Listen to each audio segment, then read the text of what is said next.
Imagine a single, seemingly harmless event triggering a global catastrophe. This isn't the plot of a Hollywood movie. It's a true story that happened on January 25th, 1995.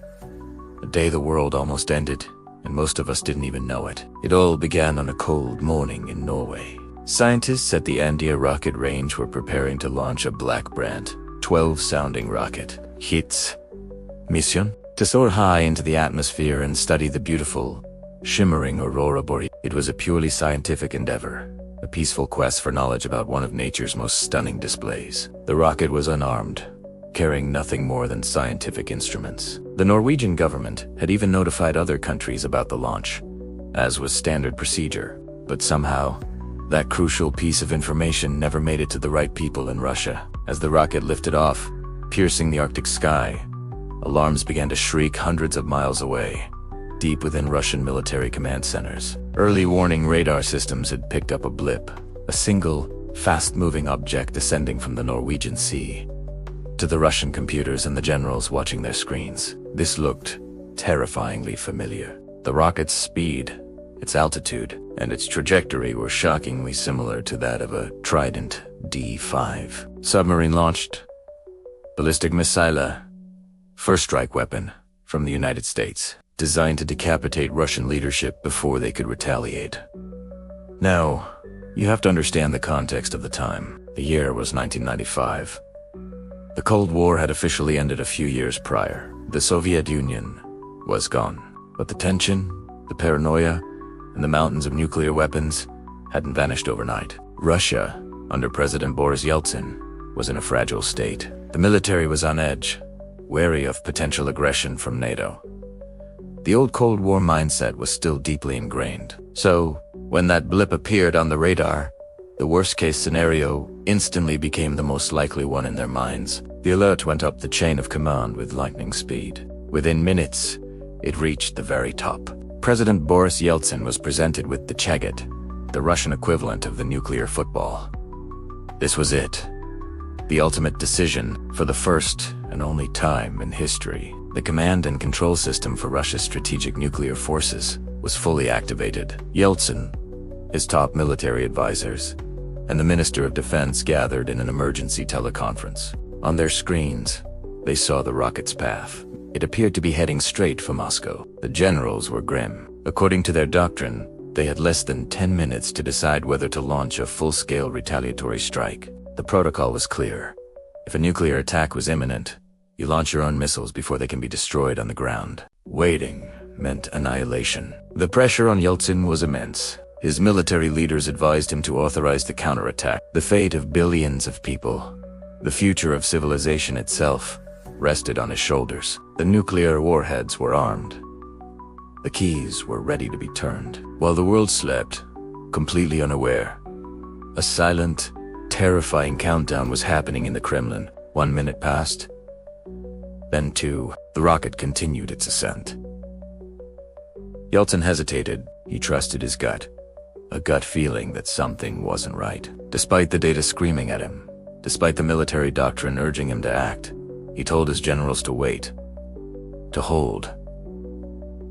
Every second that ticked by was a gamble. If it was a real attack, each moment of hesitation brought Russia closer to destruction.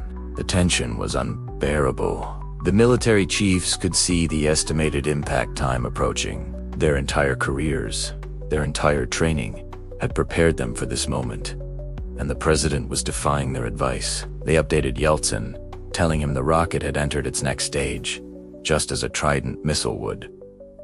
It seemed to confirm their worst fears, yet Yeltsin held his ground. He kept asking for more information, more confirmation. He was betting the life of his nation and the world on a hunch. And then, something changed. After 8 agonizing minutes, that must have felt like an eternity. The radar operators saw the rocket's trajectory shift. It wasn't heading for Moscow. It was veering away, heading north, out over the Barents Sea, away from Russian territory. It climbed to its peak altitude and then began to fall harmlessly into the ocean, just as planned. It wasn't a weapon of war. It was exactly what the Norwegians had said it was.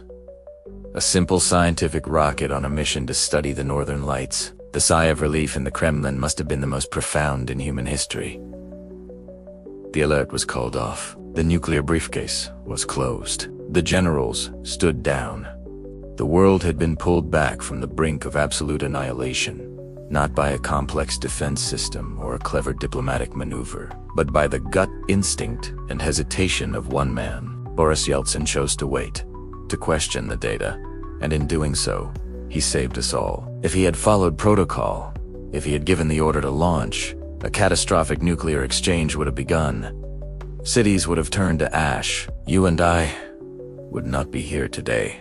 This terrifying event became known as the Norwegian rocket incident. For years, it remained a little-known footnote in history, overshadowed by more famous Cold War close calls like the Cuban Missile Crisis. But it is arguably the most dangerous moment we've ever faced, because it happened in a supposed time of peace, and the system was fully activated for a retaliatory launch. It reveals just how fragile our existence is, how easily a simple mistake, a breakdown in communication, and a climate of paranoia could lead to the end of the world. The incident served as a stark, chilling reminder that even with the Cold War over, the danger of nuclear weapons hadn't disappeared. Thousands of them are still on high alert status today, ready to be launched in minutes.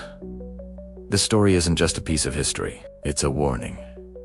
It shows us that our survival can depend on the clarity, courage, and sometimes the simple hesitation of a leader in a moment of extreme crises. It forces us to ask, what if next time the leader isn't as hesitant? What if the information is more convincing? What if the gut feeling is wrong? This is a story that everyone should know. We need to remember how close we came, so we can work to ensure it never, ever happens again. The world continues to exist, not by chance, but by the choices we make, and sometimes by the choices we refuse to make in the face of fear. If you found this story as chilling and important as I did, please consider sharing this video. Spreading awareness is the first step toward making our world a safer place. Thanks for watching, and don't forget to subscribe for more deep dives into the stories that have shaped our world. Stay curious and stay safe.